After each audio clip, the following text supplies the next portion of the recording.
Pronto. Vamos lá, boa noite a todos. Então, peço que fiquem na posição de yoga, o mais relaxado possível. A coluna ereta, a respiração bem suave, os olhos fechados. Para que possamos dar início a esse estudo, que esse estudo possa nos iluminar e dar um horizonte mais aberto para o nosso entendimento, para a nossa forma de entender a vida e esses maravilhosos ensinamentos. Então, vamos de posição de prece.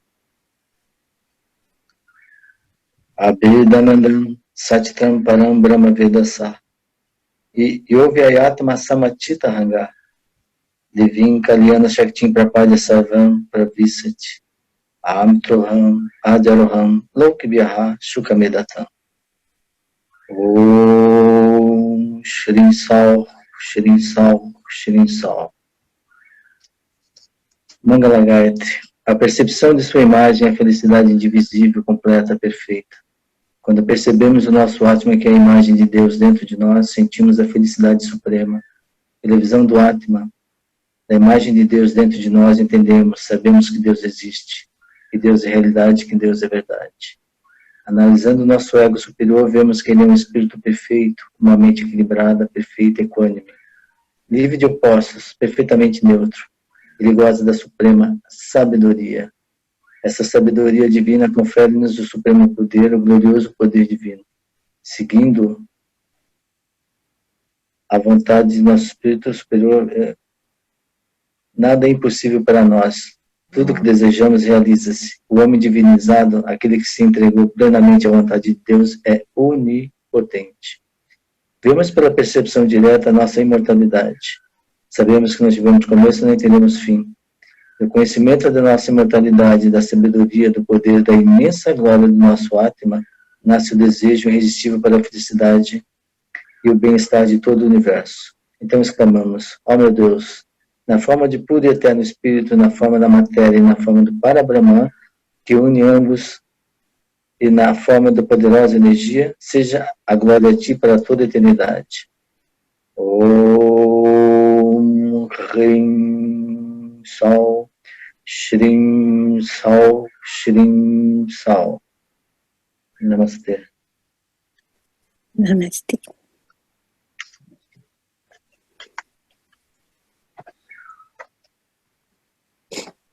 Vou tirar aqui. Deixa eu ouvir também.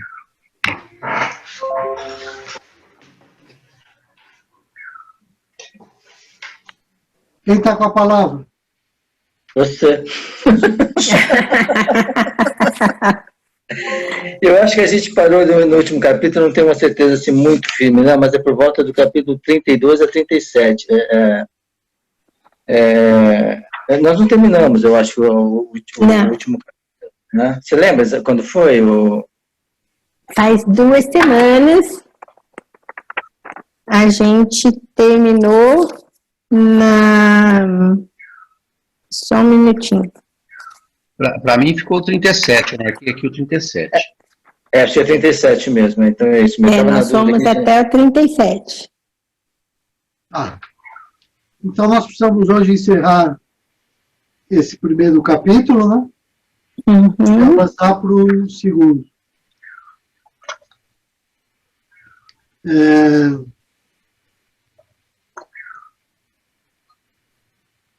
Ou seja, nós vimos o hino à Durga, e logo depois do hino à Durga, as palavras, né, de Arjuna.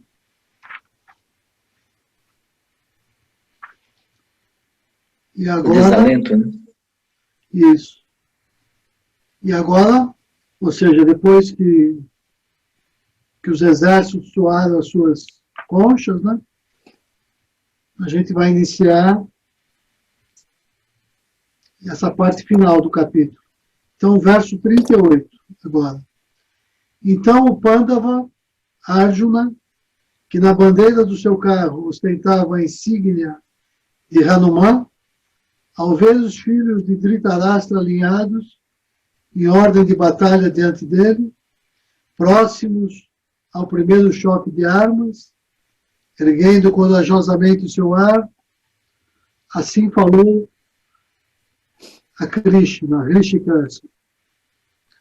Disse a Arjuna: ó tu, Senhor infalível, coloca o meu carro entre os dois exércitos, a fim que eu possa avaliar o poder dessas hostes alinhadas e decididas a lutar, e com as quais devo combater nesse campo de batalha. Devo ver aqueles que estão reunidos aqui para combater, ansiosos por servir à vontade do transviado, do corrupto, filho de Dhritarashtra na batalha. Disse Sanjaya: ó Bharata, o senhor Rishikesh, assim solicitado por Arjuna, que estava protegido por um elmo e poderosamente armado, detendo o divino carro entre os dois exércitos, na imediata presença de Bhishma, Drona e toda a realeza, assim ordenou: ó Partha, contempla esses Kauravas reunidos para o combate. E então Partha distinguiu lá até parentes próximos, como pais, avós, preceptores, tios maternos e paternos, irmãos, filhos, netos, como também amigos. Também estavam sogros e benfeitores entre ambas as hostes. Então, contemplando todos aqueles parentes prontos para o combate, Arjuna, invadido por transitória compaixão, ao mesmo tempo que entristecido, assim falou. Antes de avançar, alguém gostaria de fazer qualquer observação, qualquer coisa sobre o que a gente... Pois não, Vanildo? Não sei se você falou da última vez, mas, por exemplo, Bhishma e Brima, os dois são terríveis, não é isso? A tradução dos dois são terríveis? Bhishma e Brima tem esse mesmo aspecto, isso mesmo. Né? E só que esse aqui é do lado dos bons e outro do lado dos ruins, é isso? Muito bem. Na verdade, isso é uma coisa que eu acho genial, né? Porque o Mahabharata, porque aqui é a Gita, mas o contexto é do Mahabharata. E esse épico tem essa característica incrível de não ter uma versão maniqueísta das suas personagens, dos seus personagens. Né? Então, de ambos os lados, você tem pessoas de muito valor, que pelas circunstâncias da vida você se alinha de um e de outro lado. Né? Então, esse é o caso do grande Bhishma, do grandioso Bhishma. Na verdade, eu estimo mais ao Bhishma do que ao próprio Bhima, que é o irmão do Arjuna, que é o Pandava. O Bhishma, assim, as pessoas sabem quem é o Bhishma na história do Mahabharata? Não sei. Será que vale a pena comentar um minutinho? Sim. Olha, o Bhishma, a história é linda, muito bonita. Na verdade, tem paralelos entre a história do Bhishma com a história do próprio autor Vyasa, que é personagem no Mahabharata. Ele é autor e é o personagem. Ele é o narrador. Por isso que a gente chama, se você procurar no sânscrito, a palavra Itihasa. E assim se deu, né? Assim foi contado. Eles têm uma ideia de história, mas não é história como a gente entende a história. É a história testemunhada. Então, ele está contando aquilo que ele assistiu, que é o autor Vyasa. Então, e a história do Vyasa, o Vyasa é meio que irmão, quase que no certo sentido, do Bhishma. Não vai dar para entrar em detalhe aqui agora muito assim. Mas o Bhishma também tem um parentesco, quer dizer, uma relação interessante com Krishna. Os dois são o filho oitavo e os 7 anteriores não sobreviveram ao nascimento, foram sacrificados. Então, tanto Bhishma é o oitavo filho, quanto Krishna é o oitavo filho. Tem paralelos nas duas histórias. E o Bhishma, na verdade, claro, a história é mitológica, né? Então tem esses elementos de história e tem os elementos de mitologia. A gente tem que saber entender. Se diz que o Bhishma é como se fosse uma semidivindade que vivia num reino quase que celestial e ele foi condenado por uma espécie de um castigo, de uma praga que foi jogada sobre ele, a nascer na Terra. Ele e mais 7 outras divindades. Então, como é que isso se dá? Eu tenho que contar um minutinho da história do Mahabharata, para isso ficar claro. Tudo isso começa, o Mahabharata se inicia com essa crítica ao hinduísmo, quando o rei resolve colocar no trono não o seu próprio filho, mas um cidadão comum. Ao invés de respeitar os laços de sangue, parentesco e tudo mais, ele coloca por mérito um cidadão comum. Então você inicia essa linhagem dos Bharatas, essa linhagem digna, né, de pessoas muito nobres. E isso começa a mudar com o Shantanu. Passam-se lá várias gerações, e assim, de um reino de ouro, vamos dizer assim, de justiça, de paz, de prosperidade, até que no reino de Shantanu, que é um descendente, Shantanu era uma pessoa de natureza passional. Ele tinha uma natureza passional. E ele, quando sai para fazer uma caçada, alguma coisa assim, ele observa esse ser que é uma espécie de divindade das águas, Gangá, como se fosse a filha do Ganges, uma espécie de semidivindade também. E ele, quando olha para aquilo, fica apaixonado. E aí ele, como é rei, vai até ela e diz que quer se casar com ela. Aí ela, não, mas como assim, você não me conhece? Eu tenho uma condição, não posso aceitar. Aí ele, eu nem quero saber qual é a sua condição, eu aceito. Tão apaixonado que ele estava, vamos dizer assim. Estou agora cansado, não sei se eu lembro dos detalhes. Pode estar falhando alguma coisa. Mas o núcleo importante dessa história é que essa semidivindade estava a cargo dela dar nascimento nesse mundo àqueles 8 seres semidivinos que tinham que cumprir aqui na Terra uma certa etapa. Mas era a função dela libertá-los dessa praga que foi rogada sobre eles, para que eles voltassem para o seu reino celestial. Aí ela diz, olha, tá bom, eu aceito me casar com você, mas você nunca vai poder questionar nenhum dos meus atos.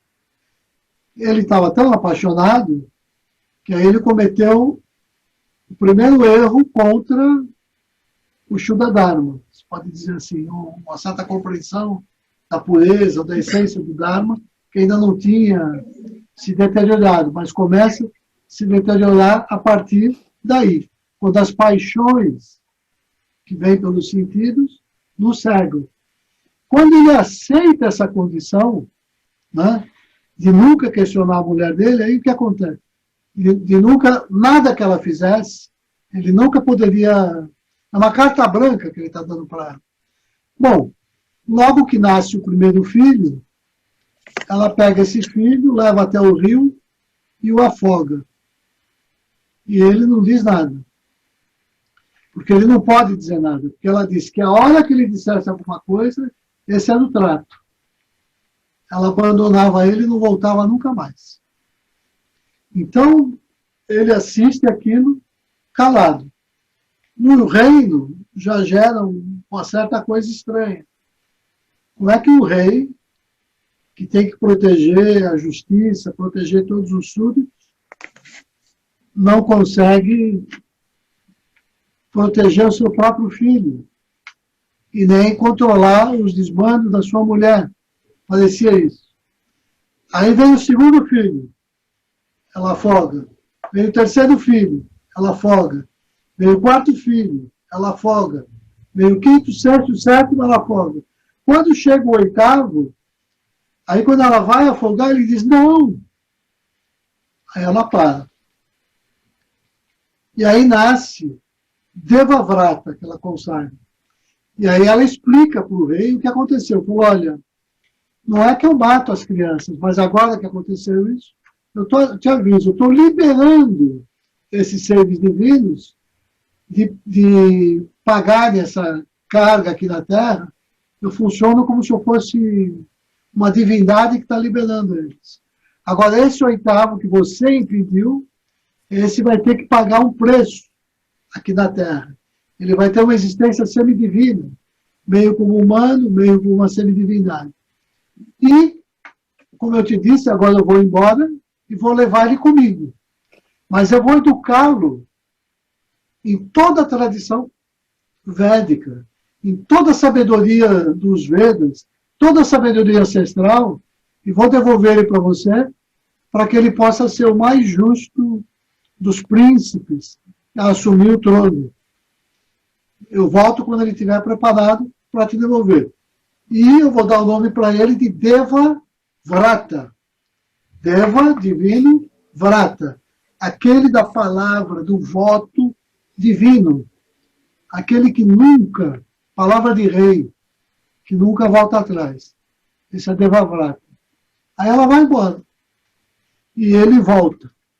Quando ele volta, o pai se alegra, ele vê a mãe com o pai, e ela diz, bom, agora eu vou embora. E ele fica aqui para assumir o reino. Você não me tem, mas você vai ter o seu filho com você, que é o Devavrata. Aí eles estão felizes, ele é coroado, o príncipe herdeiro, o reino parece que vai tudo se encaminhar para um bom termo, e aí o que acontece é o seguinte, esse rei, como eu disse, ele tinha uma natureza passional.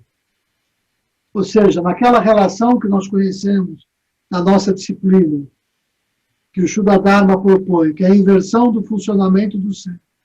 De Guna para Atma para, ou seja, que a gente volte os nossos sentidos.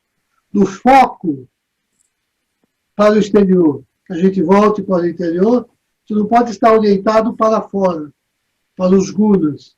Tem que estar orientado para dentro, para o Atma. Essa inversão, inclusive que no Ashtanga Yoga, eles chamam de Pratyahara, né? Que vem lá depois daquelas 8 qualidades, você tem Pratyahara, que é essa inversão. Então, esse rei, ele tem uma natureza passional, feliz da vida tudo muito fácil. Aí ele sai de novo para outra caçada, e dessa vez ele se encanta com Satyavati. Satyavati, que vai ser outra personagem também, muito importante no Mahabharata. Bom, ele se encanta com Satyavati, mas essa já é mais esperta, que é a filha de um pescador, de um barqueiro, que no horóscopo da sua filha tinha visto que ela se casaria com o rei e os seus filhos herdariam o trono. Ótimo. Bom, o rei vê aquela pescadora simples lá, fica maravilhado, fala, cadê seu pai? Eu vou falar com ele, porque eu quero me casar com você. Aí o que acontece?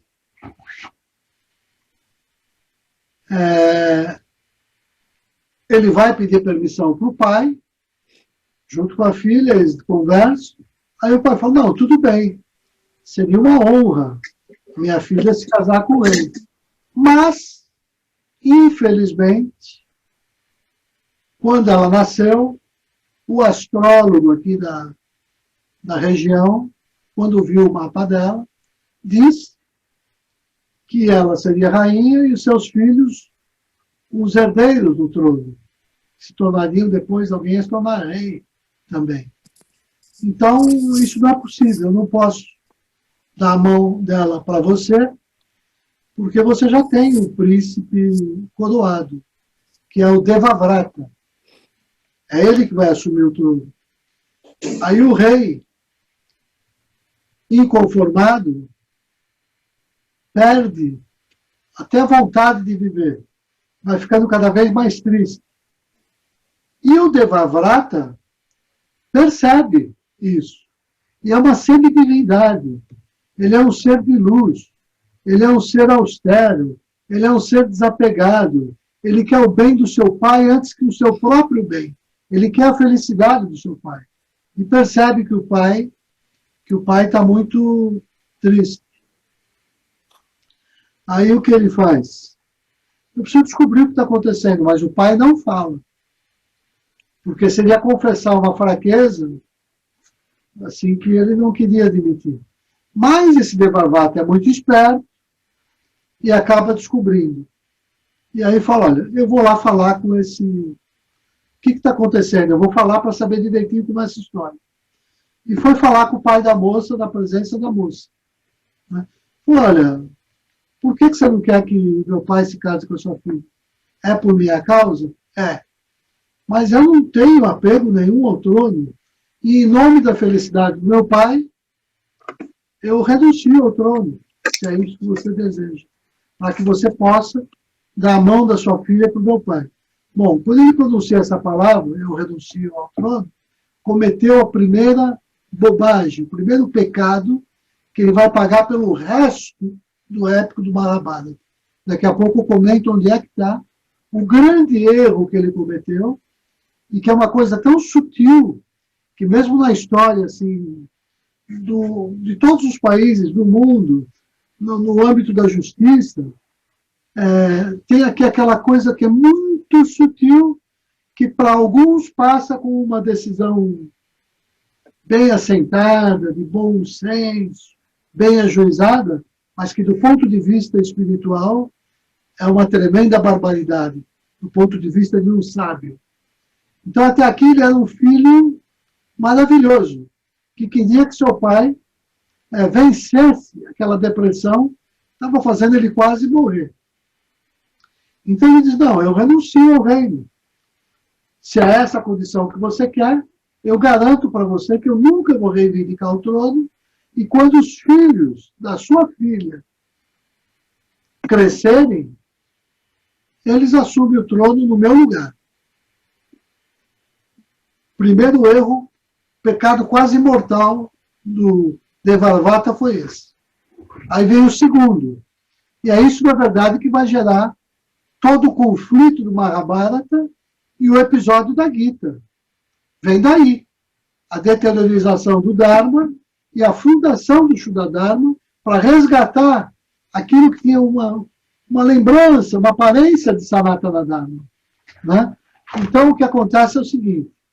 Esse pescador, muito esperto, ele diz, olha, é uma maravilha saber que você tem esse coração tão bom, que você é tão altruísta e que você renuncia ao trono.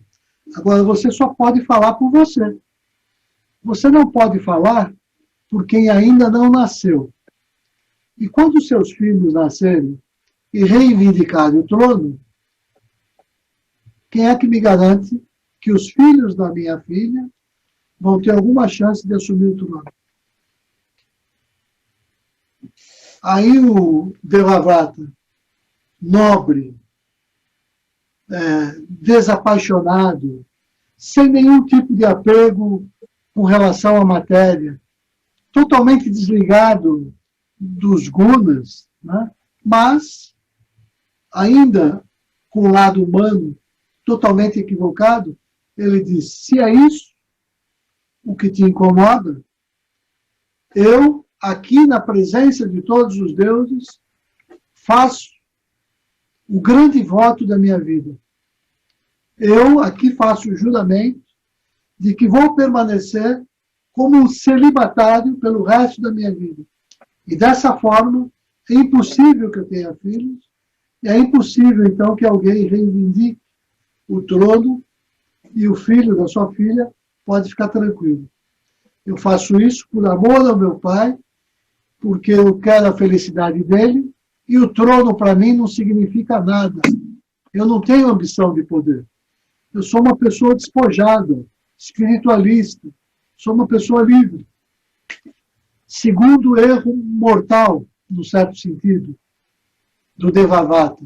Nesse momento, os deuses, ao mesmo tempo que se encantam e se assustam com um gesto, ao mesmo tempo tão nobre e tão tolo, né, que acontecem algumas coisas naturais do céu, aquela coisa toda, né, e logo em seguida, em função desse voto, o grande Devavrata vai receber, então, o nome de Bhishma, aquele do voto terrível, aquele do voto dificílimo, aquele que renuncia à sua própria felicidade pela felicidade do seu pai, aquele que renuncia a uma série de coisas.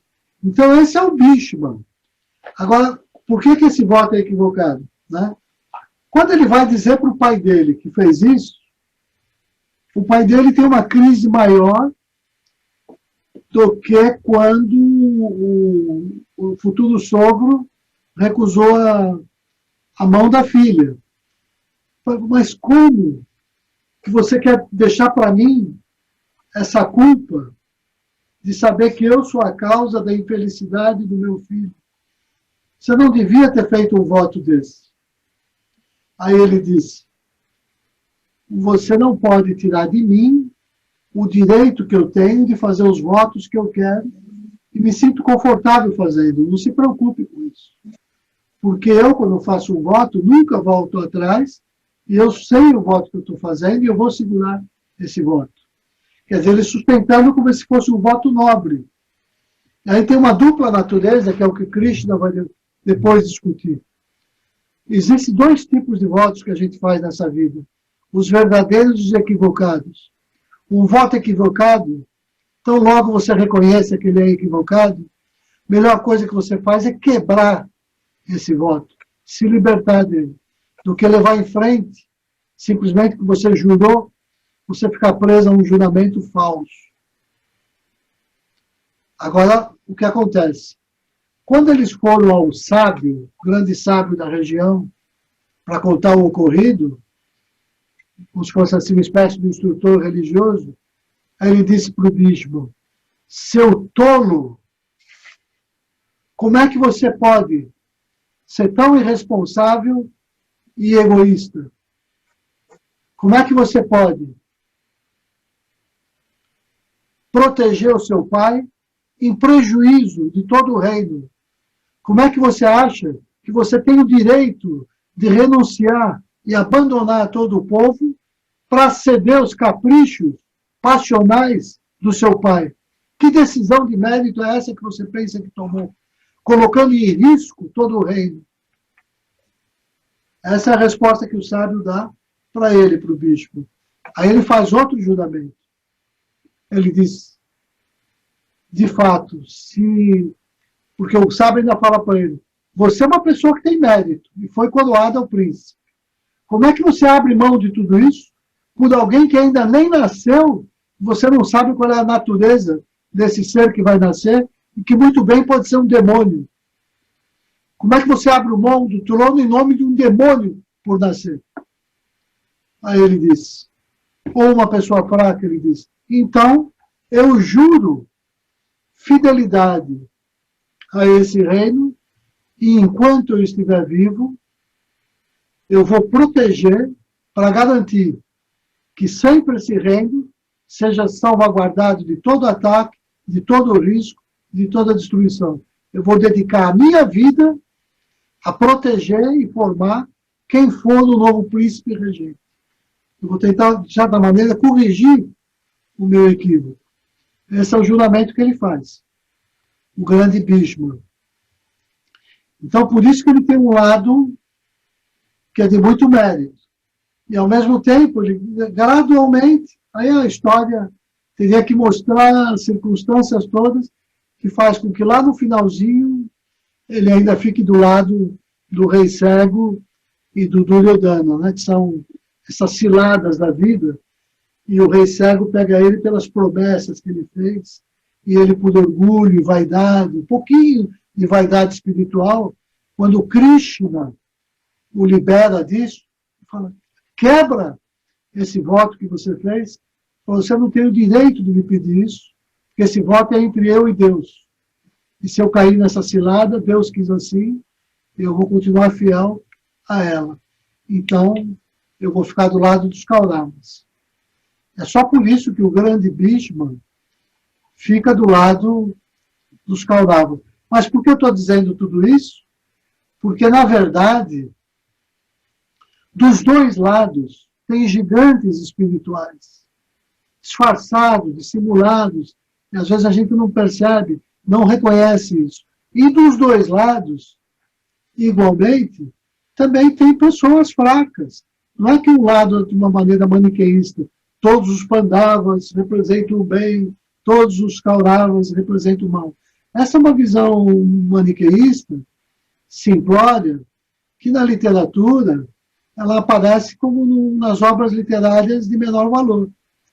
Então tem um estudioso, Bakhtin, um russo chamado Bakhtin, quando ele estuda a obra do Dostoiévski,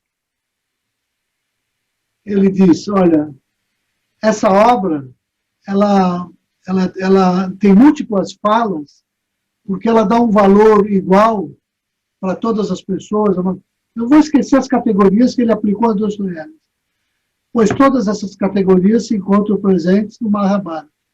Ou seja, todas aquelas qualidades que ele encontrou para dar as vozes para aqueles personagens humanos que não são maniqueístas, um representando sempre o bem e outro o mal, para construir uma obra de arte, de fato, uma obra literária, está presente no Mahabharata, que tem essa característica.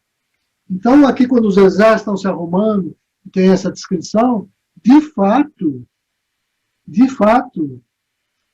depois do Krishna, provavelmente, a figura mais forte é Bhishma, num certo sentido mais forte. Quem vai receber o Shuddha Dharma é o Arjuna, mas Arjuna não é alguém que tinha estatura, assim, durante a maior parte da sua vida, para enfrentar Bhishma. Só lá no final, com a ajuda do próprio Bhishma, é que o Arjuna vai poder derrotá-lo. Porque o Bhishma diz para ele como fazer. Então o Bhishma era aquilo que garantiria a vitória do outro lado. Por isso que o Duryodhana, naquele verso 10º, aliás, 10º da outra versão, nessa eu não me lembro se também é o 10º. Nesse verso, quando ele diz, contempla os dois exércitos, o nosso é tão fraco e o deles é tão forte, ou vice-versa, que eu disse que podia as duas interpretações.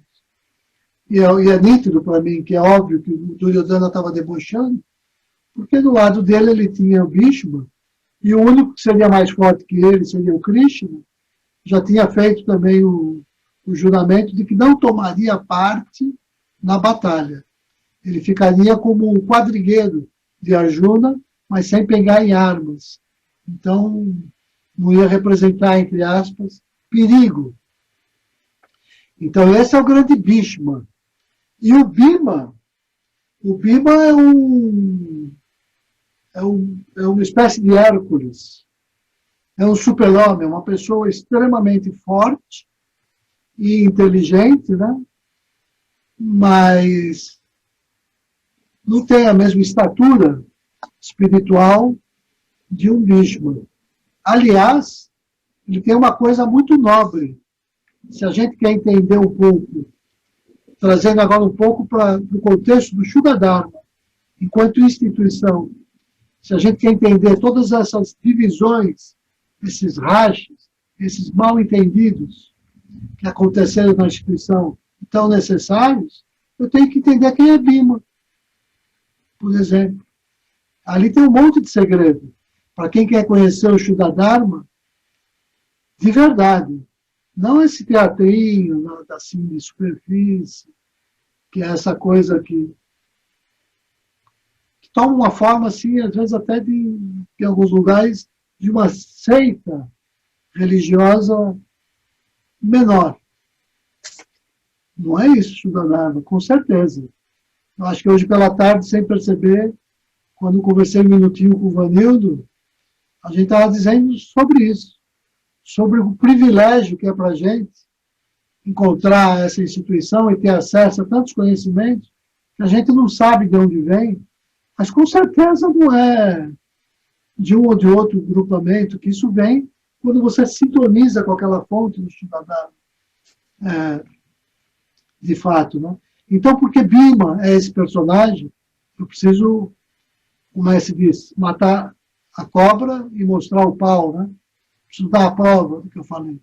Bhima é esse personagem porque no Mahabharata, de uma maneira legítima, ele se casa com um Rakshasa, com um demônio.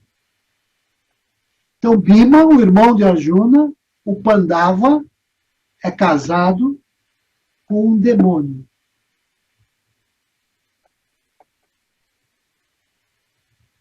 Está lá no Mahabharata isso. Mas como assim um demônio? É que aí vem mil representações, que é para entender. É óbvio que esses seres mais rudes, mais primitivos, também têm coração, também estão no mesmo processo que o nosso. Né? E no caso de Bhima, ele estava dando um exemplo, que aí, por exemplo, é parecido com o exemplo do Francisco, que foi tão pouco compreendido na instituição. Quando ele escolhe montar o ashram, Atman, na região mais atrasada do Brasil e com maior índice de criminalidade, no meio dos demônios. Foi lá que ele montou o ashram. Então, isso é difícil de entender e aceitar. Porque a pessoa pode achar que ele tem simpatia pelos demônios, no sentido de ser também um demônio. E não simpatia no sentido de compaixão de quem quer resgatar aquelas pessoas naquele estado demoníaco para fazer, como diz as nossas escrituras, para que de um ser bestial você transforme em humano e para que o humano você transforme em um deva. São os 3 níveis de seres que a nossa instituição tem que lidar. E nós temos que saber lidar com esses 3 níveis. Nós temos que ter amizade com os nossos iguais, reverência com os nossos superiores e compaixão com os nossos inferiores. Não separatividade. Então, quando ele escolheu fazer aquele trabalho ali, ele, de alguma maneira, em alguns momentos, também foi mal compreendido por essa associação, que é o que aconteceu com o Bhima. O Bhima vai ser criticado pelos Kauravas, né? Na corte, o próprio Duryodhana vai ridicularizado por ele, quando ele chega na corte dizendo que tinha feito esse casamento. Agora, esse casamento é um casamento simbólico. Ele não leva esse demônio no palácio, mas geraram um filho. Geraram um filho, que é o filho que toma parte na batalha e tem um papel mágico na batalha. É esse demônio que viabiliza a vitória do exército do bem. é esse demônio que está tão familiarizado com essas armas do mal, que acaba facilitando o desenrolar da trama. Isso é uma história para uma outra hora. Mas olha para dizer que loucura. O Bhishma, que luta pelos Kauravas, só tem associação com os seres divinos. Ele mesmo é divino. E o Bhima, que é irmão do Arjuna, tem associação, inclusive, com esses seres dos planos, eles dizem Rakshasas, Yakshas, tem outro nome que eu não lembro. Então, desculpa esse paralelo tão grande, mas quando a gente trata da Gita, tem que tratar também do contexto do Mahabharata, porque eu não quero aqui fazer uma leitura ingênua, assim, tolinha, como eu vejo muita gente fazer na instituição, e achar que a Bhagavad Gita é uma alegoria. Você arranca o texto do seu contexto e acha que ele tem vida própria, que não tem nada mais longe da verdade. Eu só entendo esse texto se eu entender que o que se passa dentro de mim está em sintonia com o que acontece no mundo, na vida real, e é o mesmo paralelo, o que se dá fora e o que se dá dentro. É dessa sintonia e sincronicidade, quando Arjuna sentiu isso no coração, foi isso que possibilitou a Krishna fazer a revelação do Shuddha Dharma, aquele ambiente crucial e de guerra. Não é que a guerra é só dentro, não existia templo. Não é uma coisa para religioso nesse sentido. É um diálogo entre dois políticos, dois juristas, se quiser pensar assim, da classe, são dois representantes da classe político-militar. Você não está falando com um instrutor religioso fazendo ritual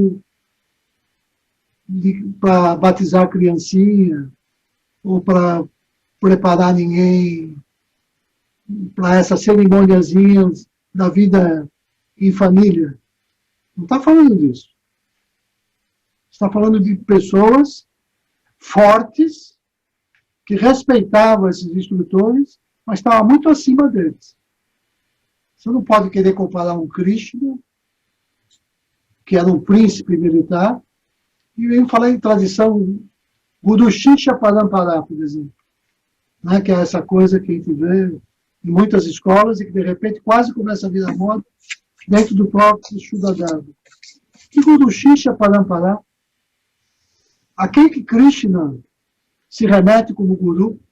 E para quem que Arjuna, que recebeu esse conhecimento, transmitiu como continuador dessa tradição? De quem que Arjuna virou guru? Guru é o coração, guru é a vida para a gente.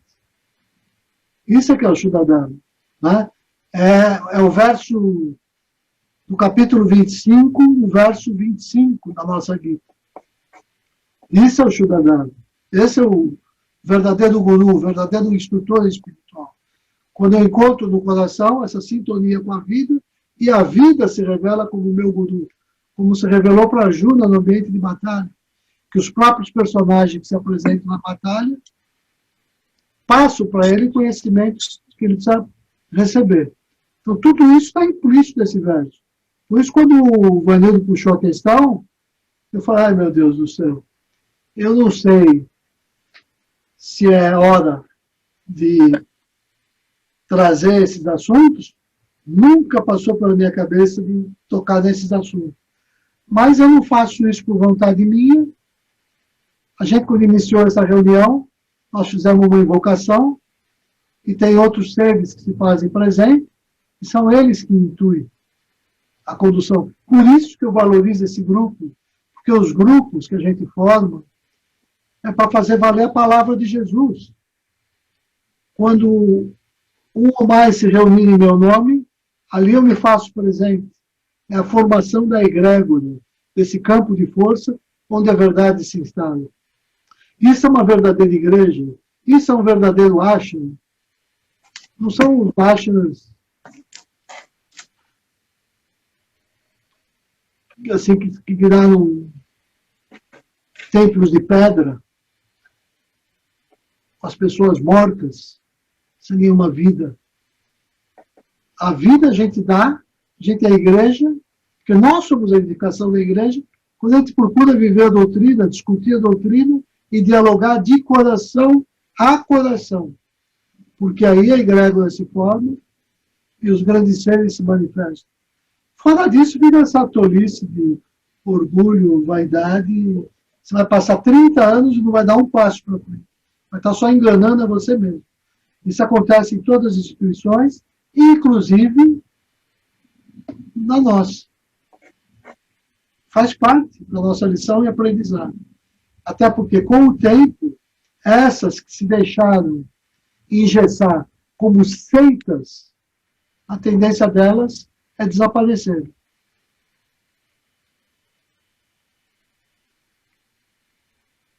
Desculpa falar isso assim, mas esse é o contexto do Bhima e Bhishma, que os dois podem se traduzir, como o Vanildo disse, como terrível, né?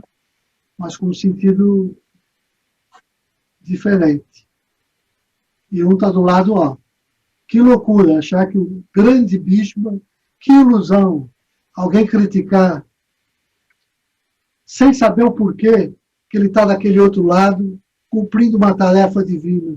E nós vamos achar que o Bhishma é como se fosse alguém condenado. O próprio Arjuna faz reverência a ele até o último minuto, chora lágrimas de sangue quando fica sabendo que vai ter que desferir a flecha para matá-lo.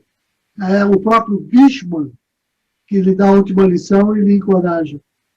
Dá logo essa flecha que eu preciso ascender aos céus. E é só pela flecha de uma pessoa nobre, cheia de amor e de espírito de justiça, que pode me conceder essa bênção de me libertar da minha escravidão a esse lado do mal, ao qual, sem eu perceber, pelos meus votos, eu me amarrei. Votos bem intencionados. Votos bem intencionados. É uma divindade. Então, o bicho é um ser de valor. Agora, não, ele está do lado do Kaudava, ele é um demônio. Não. É uma divindade. Drona? Drona está do outro lado. Quem é Drona? Antes da gente avançar na Gita, ele descrevendo aqui. Drona, Bhishma, e Shikandi, e fala uma série de outras pessoas. Quem é Drona? O grande Drona. Assim, será que... Eu posso falar em 2 minutinhos, mas se vocês já souberem, acho que a gente pode avançar. Eu não preciso contar essa história. Não precisa, né? Não, precisa sim, por favor. O Joiô tem que rezar, ué. Eu gosto desse, eu sou assim também. Ajoelhou, tem que rezar. Eu sou assim também. Eu sou isso, eu sou exatamente isso. Drona não era o guru deles? Não era o instrutor deles? Exatamente isso, Vanildo. Exatamente isso. Mas o Drona também tem muita história. Ele tem muito ressentimento também. Igual a gente, igual todos nós. Parece que o Drona é um pouquinho de cada um de nós. Ou pelo menos eu posso viver também um pouco dele, num certo sentido. Drona é uma pessoa que se sentiu a vida toda muito injustiçada, muito excluída. Ele, fazendo um treinamento, junto com um grande guru espiritual, estava ele e um dos reis, na época, que era o Drupada, que era o pai da Draupadi, que vai se casar com os 5 Pandavas. Esse Drupada fez uma amizade com o Drona, e o Drona era o melhor aluno, então ele ajudou em tudo.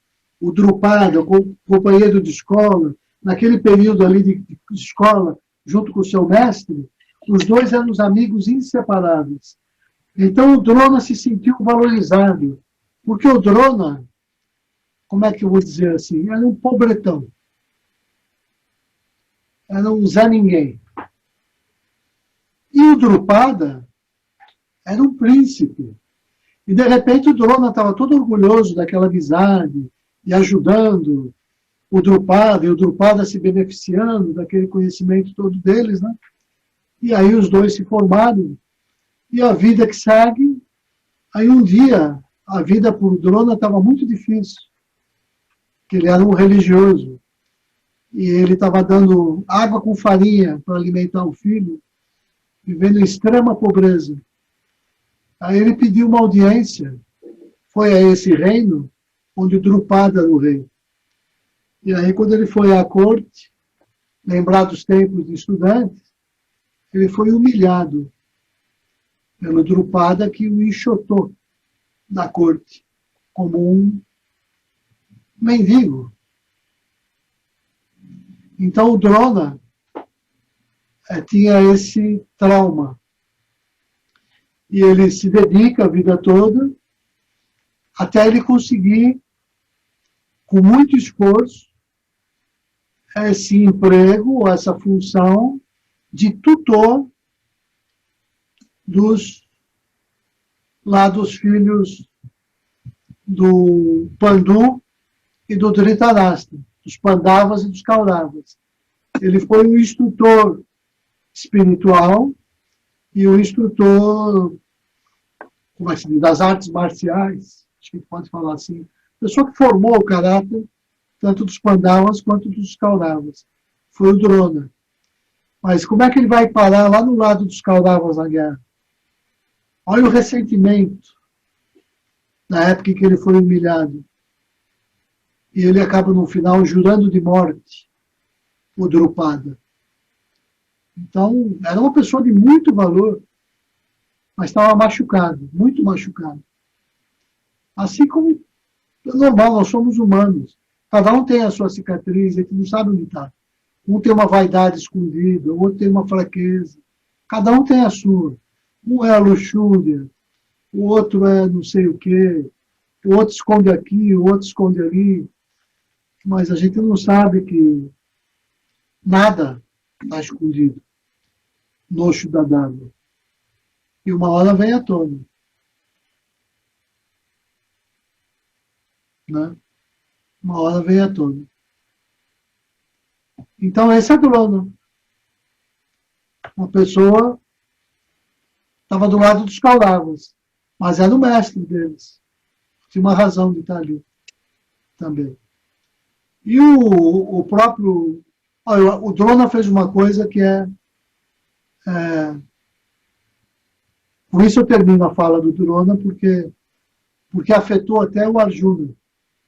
Existia, quando ele estava treinando essas pessoas, tinha essa coisa de fama, igual hoje em dia. Você tem que ser o número 1, tem que ser o melhor em tudo, né? Você tem que... Não, porque o meu filho ainda tem aquela história. Né? Todo pai é um pouco assim, né? Você vai na escola, você quer ver que o meu filho, que o meu, tem que ser o primeiro, o número 1. Então, o Arjuna tinha que ser o maior guerreiro do mundo, um pouco. E o Drona queria isso. Até para que o ego dele, enquanto instrutor, também se realizasse.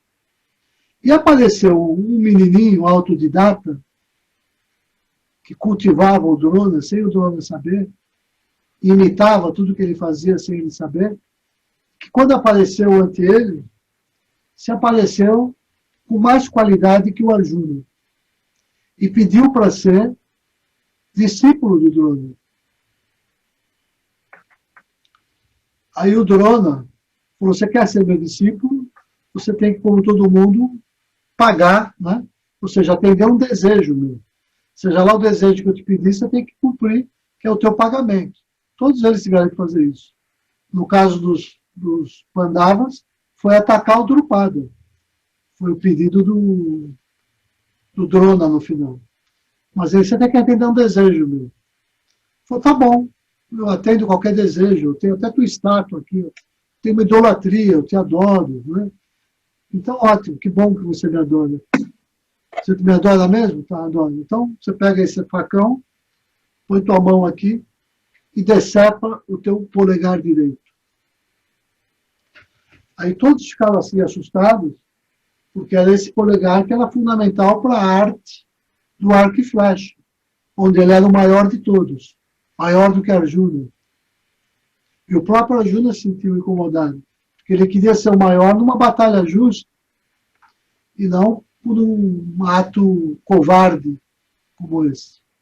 Aí ele foi lá, em nome da devoção ao guru, ao mestre de carne e osso dele, se ele já tivesse ligado no Atma, também não faria essa bobagem.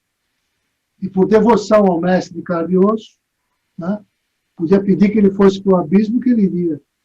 Ele não teve dúvida e decepou o dedo. Isso fica famoso no contexto do Mahabharata, e o Drona vai ser muito criticado por isso também.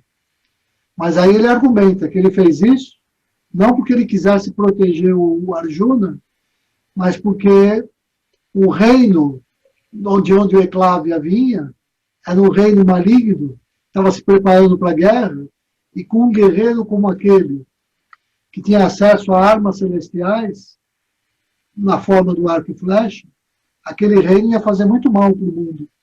Então, que deixá-lo mutilado tinha sido uma forma que ele tinha encontrado de impedir, de prevenir que um futuro mal fosse causado. Como se eu fosse punir uma pessoa, porque eu olho na personalidade dela, que ela pode vir a ser criminoso um dia. Então, eu já puno de uma maneira preventiva. Foi o que aconteceu com o Eclávio, que assim não pôde fazer frente para o Arjuna. E o Arjuna carrega isso. Carrega esse sentimento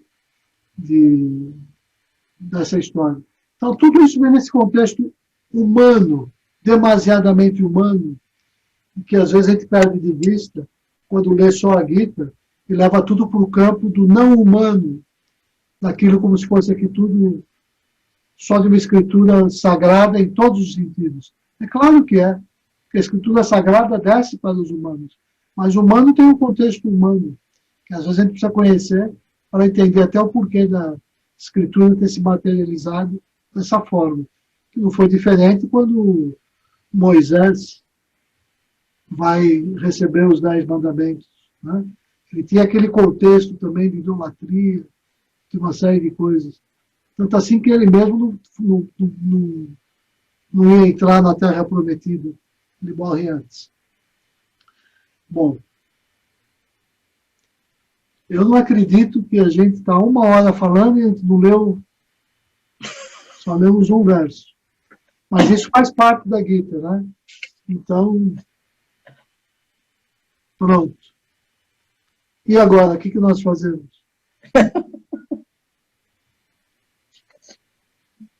Eu não pergunto mais nada, porque eu perguntei. Vamos ler mais um pouquinho, será? Vamos. Que hora que nós terminamos essa reunião? Que horas são? Eu estou sem relógio. 9 horas. 9 horas. Dá mais um 9h30? Pode? 9h30? Então vamos pelo menos terminar esse capítulo e encaminhar o próximo, né? Que agora foi dado bem o contexto. Agora, antes de fazer isso, como só eu falei, né? É legítimo também dar a palavra antes da gente seguir com o texto. Eu não vou falar mais, prometo. Mas para quem quiser falar alguma coisa, fazer alguma observação, alguém quiser, assim, comentar sobre tudo isso que foi dito? Rubens, tá me ouvindo? Perfeitamente, Gustavo. O que é um tiro de um sniper depois disso tudo que tu contou? Nada, nada. Um tirozinho qualquer depois dessa história toda?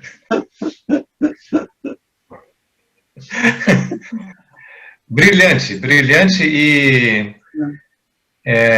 nossa, o que você nos trouxe hoje é um presente. Talvez a grande pedra filosofal de todo esse processo nosso para nós compreender e mergulhar a fundo com uma compreensão que eu particularmente jamais tinha. É como você falou, a gente sempre leu a Gita compartimentada. Foi extraída e o resto é resto. O resto da história está lá.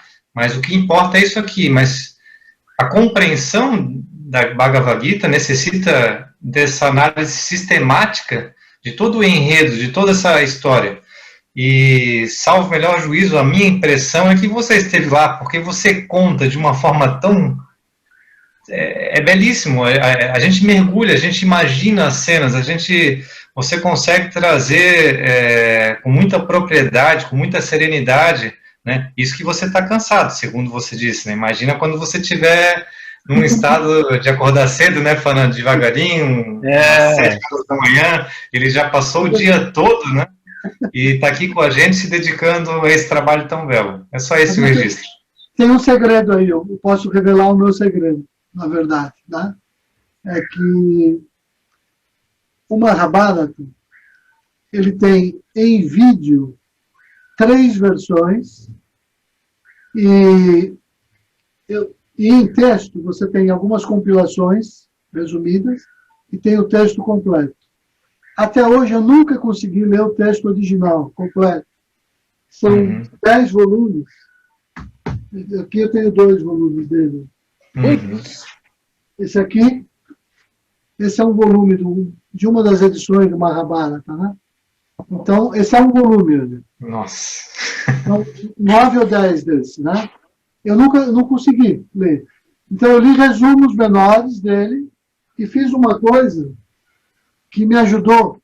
Meus colegas do doutorado achavam isso um golpe baixo, inclusive. E acharam menor, né? E é verdade, eles têm uma certa razão. Porque todo mundo sabe que quando você faz um filme, esse filme não se compara com o livro. O livro é sempre superior. Ah, o filme não é tão bom. Mas eu não tinha condição disso. Então eu comecei vendo a versão do Peter Brook, que é aquele cineasta inglês que gravou em 2 DVDs. Depois surgiu uma novela em 2003, em 16 DVDs.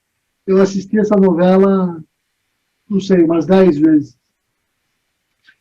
E depois, em 2013, surgiu uma série com 60 DVDs. 60. Uma superprodução, parece já com essa garotada, com super-herói. Uma coisa meio do hollywoodiana. Mas eu esqueço esse detalhe, às vezes, mais superficial, né? Para me ater a isso, a história, porque eu sei que ela é mais ou menos verdadeira, porque todas as versões trazem isso. Tem diferenças, mas aí numa dúvida mais assim, substancial, eu recorro ao texto. Mas o segredo para eu ter me encantado é que eu me encantei com o filme e assisti várias vezes. Então a lembrança que eu tenho não é dos personagens nem da leitura, que seria até mais difícil. Agora, quando você tem uma imagem dramática, encenada, isso fica na tua cabeça. Sim, sem dúvida. Quando eu penso no Drona, no Bhishma, eu vejo o ator à minha frente. Então, isso facilita. Mas é porque eu assisti muitas vezes esses vídeos, né? E eles têm coisas que não são boas, quem é do Shuddha-dharma tem que saber, porque a supervisão foi de um grupo de Hare Krishna, de uma das edições, então tem um olhar que é muito do Bhaktivedanta, e tem falas assim estranhas e tudo mais. Mas não importa, isso para mim é um detalhe menor, se a gente sabe filtrar aquilo, porque e isso é o Shuddha-dharma, é essa iniciação que faz Shuddha-dharma, quer dizer a capacidade que eu tenho de ir em qualquer biblioteca e pensar aquilo que é verdadeiro, dar uma nova forma para aquilo e dizer, está aqui a essência Shuddha, que a Gita é isso. Você pegou todas as Upanishads, todos os Vedas, está aqui, ó, nesses 700 versos da Gita. Né? Isso é Gnana Yoga, que tu acabou de falar? Eu acho que isso é o Shuddha Yoga. Shuddha Yoga. Shuddha Yoga. A Gita é Shuddha Yoga. Né? E eu vejo a Gita nesse processo. Não vejo nunca separadamente. Como Gnana Yoga, Bhakti Yoga, Karma Yoga. Isso são as escolas do Vedanta. Então, para nós não podem ser separadas. Eu não me considero jamais um Karma Yogi, porque eu ajudei o Francisco, que é todo voltado para esse trabalho, que alguns rotulavam até de assistencialista. Não era isso. Tem é só a ênfase, mas está tudo sempre junto. É o coração que te move, então é Bhakti. Tem que fazer por amor. E você só age por conhecimento. Precisa muita ciência para você lidar com uma pessoa que tem dívida com a justiça e você saber despertar nele a natureza superior dele. Então precisa conhecimento. Então vem sempre tudo junto. E essas três coisas juntas é o que a gente chama de Shuddha Yoga. Igual está na estrutura da Gita. Sankhya, Jnana, Bhakti e Karma. E a outra parte é Shuddha Yoga. E Shuddha Yoga tem a sua parte de Karma, capítulo 22, Bhakti, 23, Jnana, 24, e de síntese, 25. Já que cada verso do capítulo 25 corresponde a cada capítulo da Gita. E o verso do capítulo 26 é só uma exaltação das excelências divinas, das qualidades de Deus, não? O Brahma Stuti, que é o capítulo 26. Né? Então, na verdade, para mim, eu só penso em termos de Shuddha Yoga. Eu falo, isso é Karma Yoga. Eu vejo até como, às vezes, um rótulo das outras escolas em relação a nós, porque a gente está privilegiando a ação, que é o que pede Krishna, quando ele diz yoga é maestria sobre as ações. Como querem dizer? É na vida que eu exercito o meu conhecimento, agindo com maestria. Isso aqui é conhecimento. O juiz sabe disso, né? Que é ali que você tem que exercer a atuação, mas é exatamente porque você tem conhecimento que a atuação é feita com maestria, né? Então, jamais eu vou separar assim como... Se tem nuances. O próprio texto da Gita refere, às vezes. Isso aqui é Jnana Yoga, isso aqui é... Né? Eu entendo isso, faz parte. Mas na nossa disciplina, não. Quando eu falo Shuddha Raja Yoga, eu estou falando do Shuddha Yoga. O Raja, às vezes, para mim, é sinônimo, até. O Raja Yoga é tudo. É tudo. Você não pode falar em Raja Yoga, é Bhavana. Bhavana é Bhakti. É Karma. É o segundo passo. Então é Karma Yoga. E o terceiro é Dhyana. Então é o Jnana Yoga, que é fundado nessa conhecimento. Está aí os três passos. Bhavana, Karma e Dhyana. Está no Shuddha Raja Yoga. São as três formas, esses três yogas que as pessoas mencionam. Bhavana, que é o Bhakti. Karma, que é o Kriya, que eles falam às vezes. O Kriya Yoga, o Karma Yoga. E Dhyana, que é o que refere a essa área que é associada ao conhecimento. Principalmente o conhecimento de Deus. Né? Então, não, para mim, Shuddha Yoga. Okay. Marina.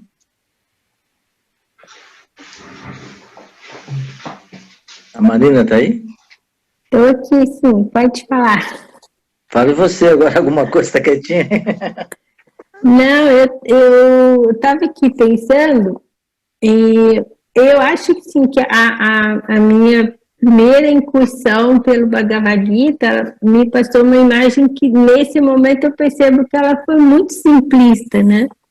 Porque é mais ou menos assim, a batalha acontece dentro de nós. Os nossos defeitos, os nossos maus procedimentos são os Kauravas. E para a gente vencê-los, a gente precisa de usar dos Pandavas. Simplificando, era bem assim. E hoje eu estou assim, tomando consciência de que esses Kauravas, e entre eles existem até divindades, né? Como é o caso de Bhishma. Então, assim, acho que parece que não é tão simples assim a gente fazer essa batalha, né? É uma coisa complicada. E é por aí que está indo o meu pensamento. E, no entanto, você está certo. É claro que o Krishna tomou o lado dos Pandavas. Não tenha dúvida. O resumo da história é esse. A gente só não pode ser simplista e achar que um lado só representa o bem e o outro o mal. Exato. São dilemas complicadíssimos, sofisticadíssimos.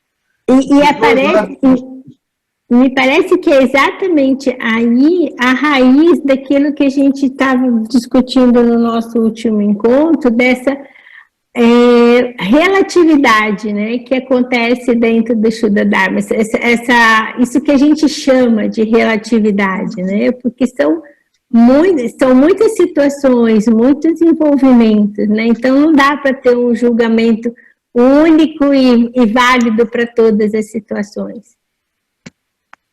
Eu concordo com você. Uhum.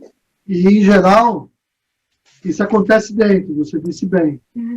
Mas acontece também fora. Uhum. Existe uma relação espelhar.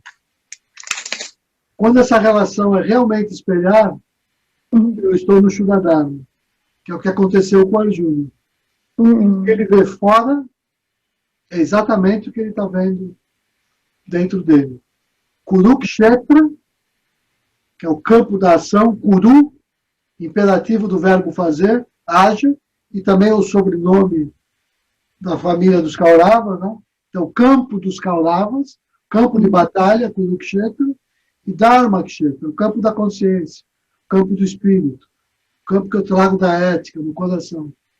Quando eu olho para esses dois campos, eles se fundem numa coisa só, como aquilo que eu quero, quando a minha pele não é mais o limite de mim mesmo, e eu já não vejo diferença entre eu e o meu inimigo, que é meu irmão, né, que eu não acabo aqui nesse limite.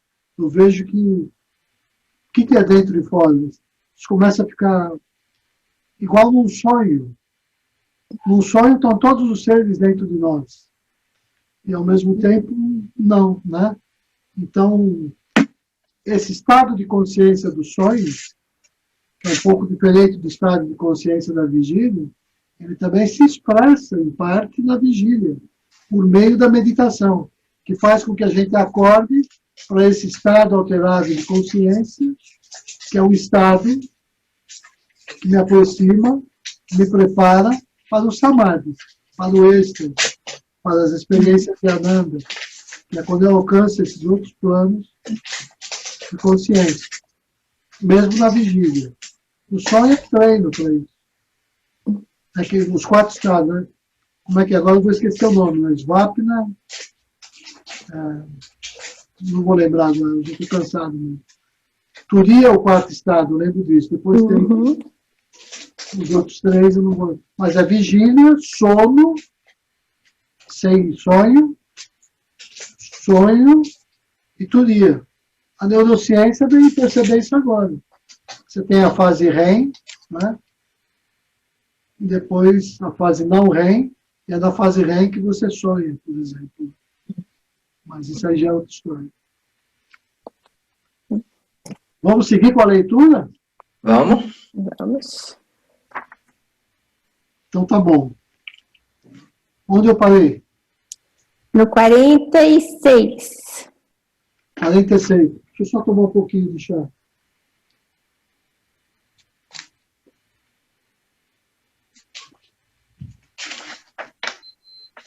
Até meia-noite, tá?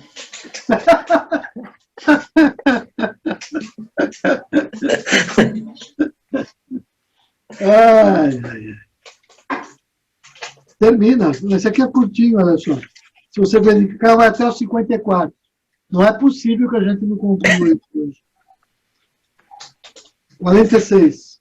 Ó Krishna, disse Arjuna, ao contemplar os meus parentes reunidos, desejosos de combater, meus membros desfalecem, torna-se livre da minha face, e sobreveio uma agitação em meu corpo, como também uma sensação de estremecimento.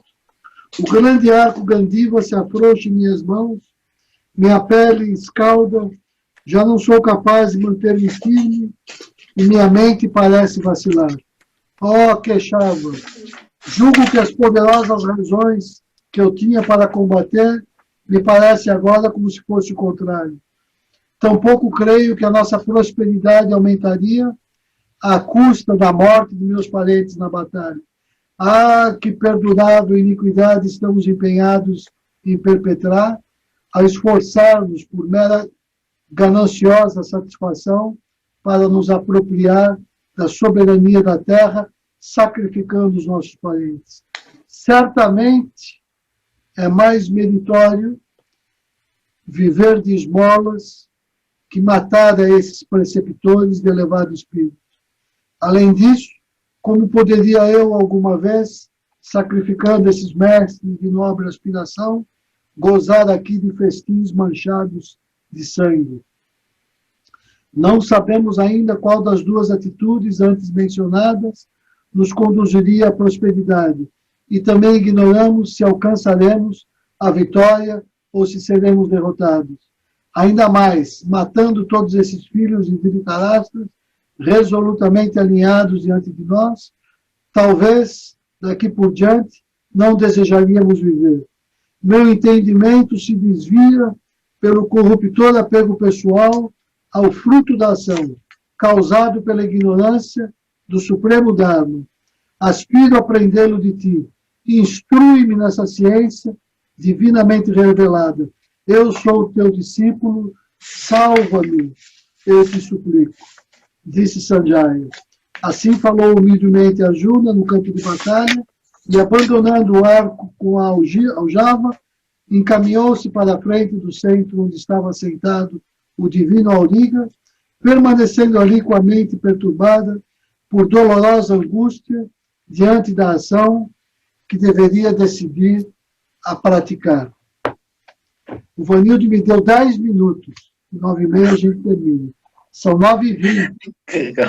Então, porque isso eu gostaria de falar, que eu acho que isso é muito importante para fechar esse capítulo, e, de novo, é uma coisa que passa batido para a grande maioria dos estudiosos da Gita, para a grande maioria dos membros do Shuddha Dharma e para os estudiosos de todas as tradições que eu conheço. Passou batido para todo mundo, que é esse verso 51. Eu estou vendo o Vanildo com a mão levantada, porque acho que a gente já conversou sobre isso, eu não sei se é isso que ele quer falar. Não, eu ia te falar do tempo. Eu acho que, se todo mundo permitir, não fica limitado. Eu acho que... Não dá tempo. Acho que então tá. Mas se passar um minutinho, eu agradeço a compreensão de vocês. Né? Então, deixa eu dizer. Esse verso 51 é a chave para se compreender a manifestação do Shuddha Dharma nessa ocasião. É esse verso que é a ocasião e a oportunidade.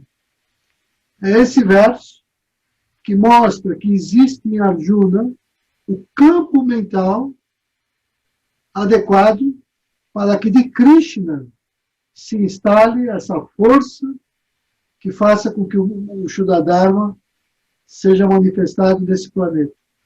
É esse mérito de Arjuna que atrai o Shuddha Dharma, arranca de Krishna o Shuddha Dharma. Na verdade, é assim que o Shuddha Dharma também se manifesta. Ele só não vem do nada. Para que essa coisa desça, ele precisa também ser atraído. E o que o atrai, o Shuddha Dharma, é o coração puro de Arjuna, misturado com a sua confusão mental, ou seja, com a sua ciência de que aquele Dharma que ele achava que era o Sanatana Dharma já está corrompido e leva ele a tomar as decisões equivocadas e ele perdeu seu eixo de equilíbrio. É esse verso 51.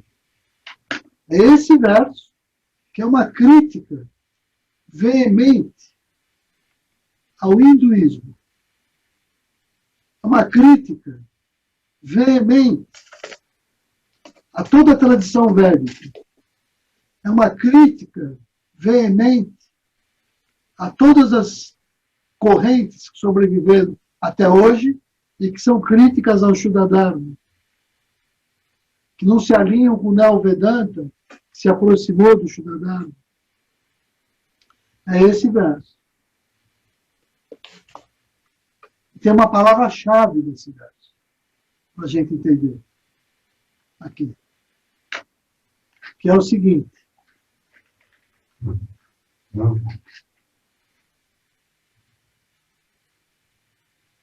O grande assombro que a revelação do Shuddha Dharma causou no mundo foi por contrariar algumas correntes que já existiam e que respeitavam o entendimento védico. Quem conhece os Vedas sabe que ele se divide em duas seções, que eles chamam de Karma Kanda e Jnana Kanda. A seção da ação ritualística e a seção do conhecimento. A seção ritualística, ela dá conta de 3 purusharthas: Artha, Kama e Dharma. Ou seja, regula a vida em sociedade. Kama, aquilo que me dá prazer, felicidade na vida de casal, na vida de família.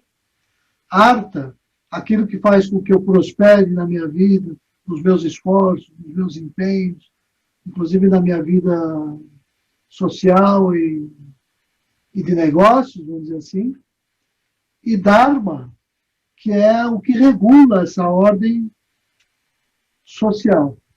Então, naquela época dos Vedas, esses 3 purusharthas se cumpria dentro da estrutura familiar. E o 4º purushartha, só havia 4 para eles, que é moksha, que é a liberação, ele se dava por negação desses 3. Então, eu vivo em família, por exemplo, até me tornar avô, até eu assistir o filho do meu filho nascer. A partir daí eu estou liberado das minhas funções em sociedade. A partir daí eu iniciava uma vida de uma seta. Eu abandonava a vida em família e ia para a floresta, levar a vida de um renunciante, de um monge mendicante. Então essas duas coisas existiam de maneira contrárias e contraditórias. Você vivia uma e não a outra. Nunca as duas simultaneamente. E é assim até hoje o entendimento que o hinduísmo ortodoxo tem nessas duas vias. Você tem uma via em família e uma via de abandono dessa realidade. O Advaita Vedanta, por exemplo, diz que dessas duas vias, o Advaita do Shankara, né, diz que essas duas vias, obviamente a via do conhecimento é superior. Por isso que ele chama de Karma Yogis, esses yogis que têm uma compreensão menor, como se a ação fosse alguma coisa importante.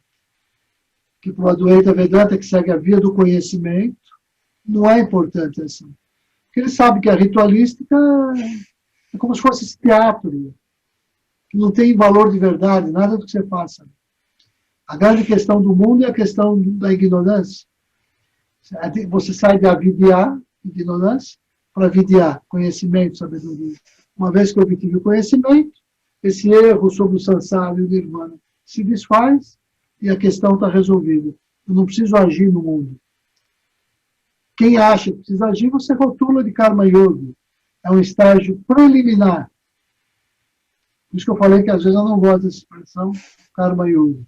Principalmente quando se rotula o Shuddha Dharma de Karma Yoga. Você está dizendo, isso é uma coisa menor em relação ao que nós entendemos. A gente acredita na proeminência da via do conhecimento, que é uma via da não ação. E elas são contrárias e contraditórias. Aí o que acontece nesse verso 51?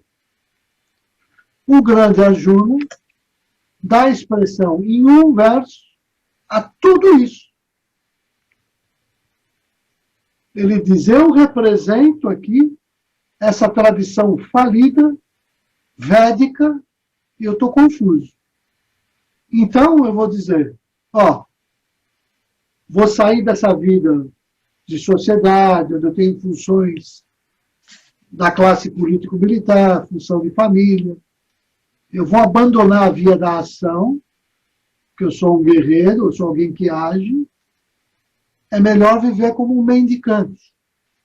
Ele diz aqui, É mais meritório viver de esmolas.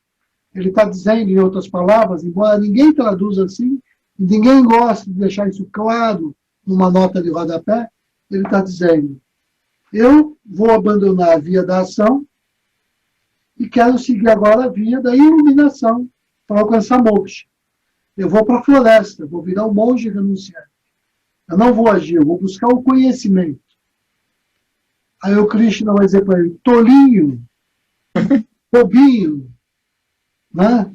Será que você não sabe que o grande segredo do Shuddha Yoga, do Shuddha Dharma, é estar no mundo sem ser no mundo? Porque é no tecido do mundo onde você tem que levar em frente a sua missão. Como é que você quer abandonar uma ação necessária e deixar desprotegidos aqueles que necessitam da tua proteção, em nome de uma proposta quase que egoísta e escapista, que não vai te levar a nada? Vai se esconder numa floresta, depois sai com uma cumbuquinha, pedindo esmola. Você é como se fosse uma pessoa, um vagabundo, se torna um vagabundo, dependente dos outros, que não dá conta nem de si próprio, e chama isso de realização. Opta por ser um vagabundo. Não é essa a solução do Shuddha Dharma. O Shuddha Dharma casa. Ele harmoniza o interno e o externo numa coisa só.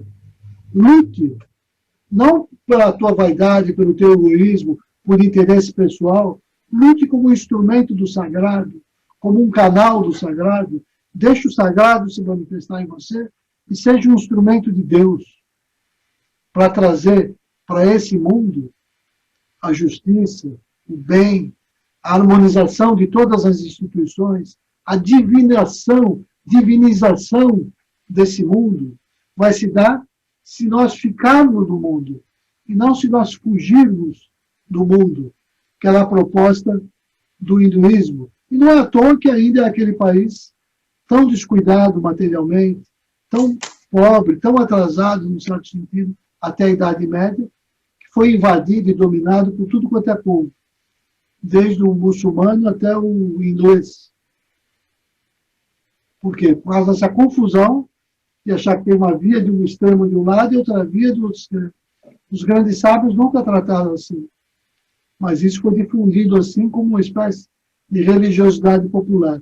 E naquela época, esse conhecimento era assim, tanto que o próprio Bhishma é outro que vai expressar esse conhecimento desse modo, quando ele fez aqueles juramentos também. A explicação é diferente, mas é a mesma ideia. O Bhishma representa essa tradição engessada, que vai ser superado. Mas ele está dando o melhor dele, mas não alcançou compreender o Shuddha Dharma. Ele ainda vive nesse Dharma antigo. E Arjuna não. Ele está nesse Dharma antigo. Estou aqui, ó. Estou como hindu e minhas escrituras sagradas não me apontam o caminho. Ah, não te aponto? Eu vou te revelar o Shuddha Dharma e a luz vai se fazer na tua vida. Você vai saber o caminho que você tem que saber, seguir. Você vai encher o teu coração dessa energia, dessa Brahma Shakti, que vai se transformar em Sharada, e você vai ter certeza de qual é a tua função e o papel que você tem que desempenhar nessa vida, nesse planeta. Lute, porque você não é um covarde para fugir da batalha. Lute com dignidade, e enfrente todas as dificuldades, enfrente todos os inimigos, enfrente todas as perseguições, vá para o exílio, fique sozinho, como aconteceu com ele. Antes de chegar nesse momento, passou 10 anos no ostracismo. Essa foi o passado de Arjuna. Perseguido por todos, não compreendido por ninguém, injustiçado, traído, caluniado. Aguenta tudo isso. Que isso é lutar. Porque no final, a verdade sempre vence. Não sucumbas e se tiver que morrer, morra no campo de batalha, sem ser um covarde. Porque ainda morrendo no campo de batalha, você vai para os céus. E se você ficar aqui, você vai receber o benefício de ver o Shuddha Dharma ser instalado nesse planeta. Então é nesse verso que fica claro, aqui é o divisor de águas entre as críticas que a gente viu os nossos instrutores fazendo, Subramania, Pandit, Vasudeva, Sri Janardana, todos eles faziam uma crítica acalorada, segundo o meu ponto de vista, exagerada, inclusive, ao Vedanta, que queriam deixar claro esse ponto, que a Bhagavad Gita é a revelação do Shuddha Dharma. Quando o Arjuna mostra uma confusão, porque ele expressa aquele Dharma que está caindo, e o Krishna vai dizer, eu sou o avatar que desce, exatamente nesse momento de confusão, no mundo, e que esse mundo está representado na cabeça de Arjuna, para restabelecer o Dharma. Eu restabeleço na cabeça do virtuoso, do Arjuna, para que a partir daí isso se irradie lentamente e vá alcançando o reino, a sociedade, as outras instâncias. Então é por isso que esse discurso desce até Arjuna, e é por isso que foi ouvido por Sanjaya, é por isso que vai ser ouvido pelo rei cego, e é claro que as interpretações vão ser distintas. Você não pode esperar que o rei cego receba essas palavras, como está recebendo o Arjuna, de coração aberto, pronto para se transformar e renunciar a todos os seus preconceitos e todas as suas ideias mal concebidas, vedantinas, que ele tinha, ilusórias, nesse sentido. Então é aí que está a crítica do Shuddha Dharma, aquilo que os nossos instrutores criticavam como vedantino nesse sentido. Agora, como é que eu amenizo isso? Com todo respeito aos nossos instrutores dessa nossa escola, o Shuddha Dharma não deixa de ser uma obra que é ligada, acreditada, como é que se diz? Ela está em débito com o Vedanta, ela é vedantina no certo sentido. Não existe um termo técnico na Bhagavad Gita que não venha das Upanishads, que são o corpo do Vedanta. Então, o Shuddha Dharma assim como existem vários tipos de Vedanta, o Advaita Vedanta, o Dvaita Vedanta, tem Advaita, Dvaita e Vishishta Dvaita, por exemplo. Só aí já tem 3 tipos, mas tem outros ainda, próximos. Quem é que diz que Shuddha Dharma não é um tipo, ainda de um tipo de Vedanta, já que todo discurso, todo diálogo, você faz com os textos do Vedanta. Você não está discutindo o Alcorão. Você está discutindo as Upanishads, as palavras do Krishna. Então é claro que tem uma ligação com o Vedanta. Mas é só para distinguir que tem uma crítica sobre o modo de olhar e que o Krishna propõe como Shuddha Dharma essa síntese entre esses 2 caminhos, que eu não posso abandonar a ação, para não criar uma elite de vagabundos também. Uma elite de intelectuais enfadados, são incapazes de pôr a mão na massa, incapazes de pôr o pé no chão para entender o que é uma fazenda, num certo sentido. Essa que é o... Não, todas as funções têm igual valor, e você pode ser convocado para qualquer uma delas a qualquer momento. Qual o problema? De tentar agir com maestria em qualquer frente. Né? Se amanhã eu tiver que ser chamado para lavar um banheiro, por que eu não vou lavar? Com todo o cuidado, do mesmo jeito que me dedico para abrir um arquivo do computador e, sei lá, preparar um vídeo, utilizando um software todo sofisticado. Não, tem que tomar cuidado. Porque a característica de um certo tipo de Vedanta é você cria teóricos. Pessoas totalmente desligadas da prática, da vida real. Pessoas hipócritas. Pessoas que falam uma coisa e que a sua vida é outra coisa. O Shuddha Dharma não pega isso. Sem a coerência entre o discurso e a prática, não existe Shuddha-dharma. Está tudo isso nesse verso. Então eu passei 10 minutos do que o Vanildo me deu. Mas aí agora eu encerro. Por hoje, a gente encerrou o capítulo. A gente vai iniciar um capítulo onde começa a revelação do Shuddha-dharma. Agora vem a revelação. Até aqui foi a preparação para receber. Por isso que o Krishna falou, então o hino a Durga, se prepara, porque eu vou te trazer uma coisa nova. Mas entoa para poder receber essa energia. Se prepara. E esse se preparou. O Bhishma recebeu até o convite. Era um ser divino, mas de um orgulho. E mesmo falando com Krishna, ele disse, não, a minha palavra é maior do que qualquer pedido seu, mesmo você representando a divindade. Eu vou até o fim e eu arco as consequências dos meus atos. Mas eu não me dobro. É um jeito divino também, ainda endurecido. Precisa ser lapidado, alguma coisinha. Mas tem uma maravilha aí, dessa força gigantesca, de alguém que também é incorruptível. Essa beleza da incorruptibilidade, que é a característica do Shuddha-dharma. Pertencer ao Shuddha-dharma significa buscar a incorruptibilidade. Não existe nenhum tipo de posicionamento nesse mundo que se justifique.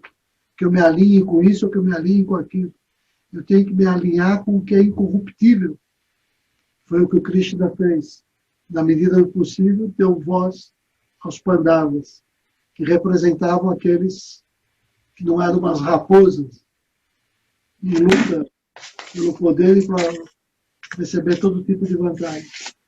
Então, daí o Shuddha-dharma tem essa dimensão laica, inclusive, que é política, que é social, que é espiritual, que também é religiosa. Krishna veio como representante do mundo, não como alguém que se isola do mundo. Queria deixar antes de encerrar, senão eu vou me sentir mal. Tem que deixar, eu sei que é o avançado da hora. Eu não vou falar mais nada, eu já terminei. Mas que cada um falasse uma palavrinha e a gente termina. O Luiz vai falar por último, que ele vai fechar e vai finalizar aí. Bom, as minhas palavras, se me permitem, é só de agradecimento, Rubens. Eu achei fantástico, muito obrigado mesmo, obrigado a todos, né, mas em especial você, por ter dado essa... Desculpa, a mim não, Vanildo. A egrégora que nós formamos. Você acha que eu também, assim, tudo que eu falei aqui agora, de tarde eu não seria capaz de falar. Isso só surge pela energia nossa. É a egrégora, esse é o poder, é real isso eu aprendi. Me sintonizar com essa anteninha e perceber a energia da antena. Mas é da antena a energia, não tem nada de meu. Só um canal. Legal. Então agradeço a todos, e a egrégora em especial. Corrigir. Adeus, manifesta a egrégora. Isso, e que realmente fico muito feliz, assim, desses encontros estarem acontecendo, e realmente tem algum momento que eu fiquei um pouco emocionado, mas tem muita coisa para eu aprender. Nossa Senhora, eu fico até com medo de como começar a mexer com isso aí, mas assim, vamos devagarinho, que você vai nos dando alguma orientação. A gente também tem que procurar do nosso modo de entender, até questionar muitas coisas que você efetivamente falou, né? Claro. Porque parece que esse é um caminho que a gente está trilhando, né? Mas, em princípio, fiquei maravilhado com tudo que aconteceu e agradeço de qualquer forma a todo mundo, e que possamos ter esse encontro mais vezes. Agradeço mesmo, obrigado. É isso que eu tinha que falar. Marina? E da minha parte, eu só quero expressar minha mais profunda gratidão e também dizer que muitas vezes eu pedi para a Divina Hierarquia que me mostrasse um caminho, que me desse o caminho. E eles realizaram, tá aí. Estamos aqui trilhando todos juntos. Está sendo muito bom. Gustavo?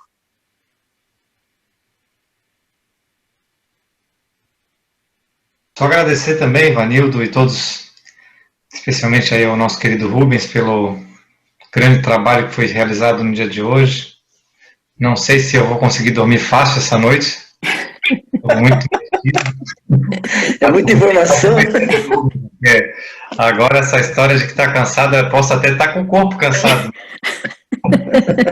A gente, olha, a gente vai trabalhar internamente aqui, tem muita coisa aí, tem muita coisa, e eu acho que muita ficha vai cair ao longo da semana, sabe? Muita coisa que foi falada hoje, talvez agora não foi digerido ainda.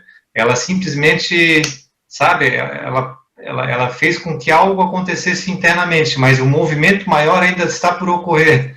É um processo que germinou, mas ele há de continuar crescendo, crescendo e crescendo, na medida em que nós fomos cultivando essa egrégora, né, que não se finda aqui, que não se finda quando a gente dá o tchau aqui, namastê. Ela continua a processar, né, a gente vai fortalecendo a egrégora, cada um na sua jornada, cada um no seu templo, que é a sua casa, mas também compartilhando. À medida que cada um cria e constrói o entendimento, à medida em que cada um mergulha na sua meditação, uma leitura da Gita diária, né, isso vai fortalecendo essa egrégora, isso vai construindo cada vez mais e fortalecendo isso que a gente está fazendo, que eu acho também, me sinto muito honrado de estar aqui. Era isso que eu queria dizer. Só uma palavrinha, assim, eu queria agradecer o senhor Fanan, né? Eu não falei no começo, mas eu queria agradecer. É tão gostoso ter o senhor aqui e acabei passando batido, assim. Mas eu vi que o Rubens conversou um pouquinho com ele no começo. É demais de gostoso, demais mesmo, assim, que tudo isso esteja acontecendo. Assim, eu fico muito feliz mesmo. Assim, eu não sei nem falar direito as coisas, mas eu fico muito feliz. É isso que eu queria falar, com a presença de todos mesmo. E se ele quiser falar alguma coisa também, então, por gentileza, e aí eu pediria para o Luiz fechar para a gente, né? Por gentileza. O Fanan também, ô Vanildo, eu sou um fã dele sem ele saber. Eu acompanho todos os trabalhos à distância dele e é uma alegria tão grande. E há várias pessoas que eu conheço aqui nas minhas relações aqui de Florianópolis e que eu falo assim, segue, vou te dar um presente. Ah, qual? Segue lá no Instagram, Fanan. Só isso. Daqui a pouco passa 2, 3 dias, a pessoa vem e fala, nossa, Gustavo, muito obrigado. Isso aí, eu não fiz nada, só encontrei um tesouro e estou compartilhando esse tesouro. Agradeço, mas eu também não fiz nada.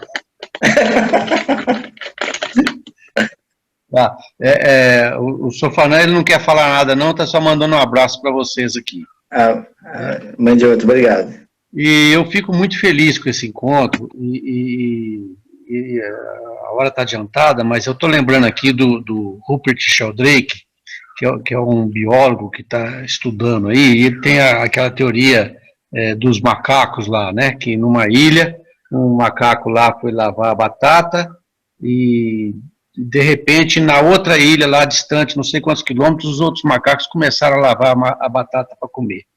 Então, acho que quando a gente consegue ampliar, mesmo com essa minha limitação aqui no meio de vocês, a gente consegue ampliar essa consciência, esse horizonte, a gente permite que outros macacos também, em outras ilhas, possam também fazer isso. Né? Então, eu acho, assim, fundamental, acho que,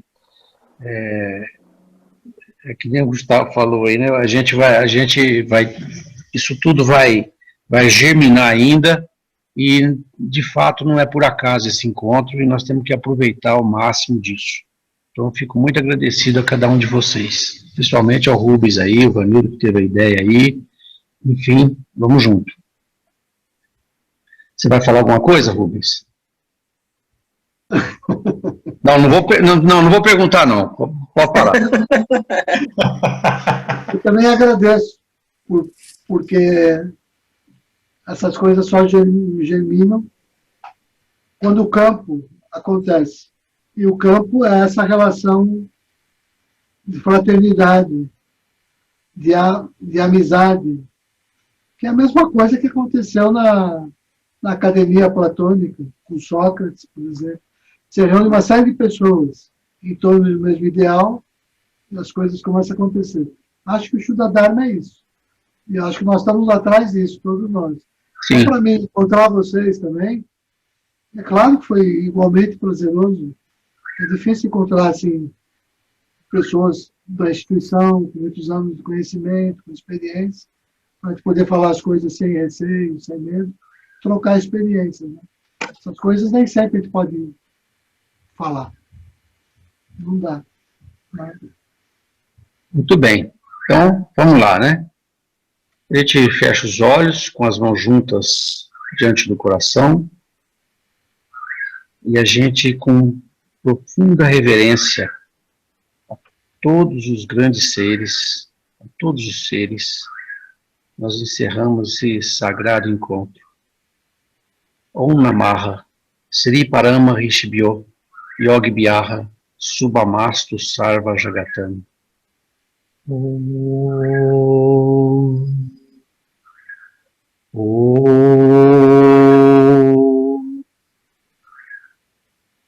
Om.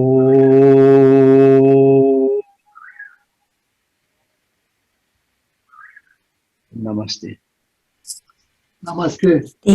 Namastê. Agradeço a todos por essa noite. Peço ao Fernando que não esqueça de encerrar a gravação e me enviar, quando possível, o arquivo, que eu edito, faço o upload e compartilho com todo mundo. Rubens, eu preciso que você me mande o seu e-mail, porque eu acho que eu só consigo te mandar por e-mail. Eu vou colocar agora no nosso grupo. Tá bom? Tá? Tá bom. Então, boa noite. Boa noite, obrigado. Boa noite. Obrigado. Um abração para vocês. Obrigado. Tchau, tchau.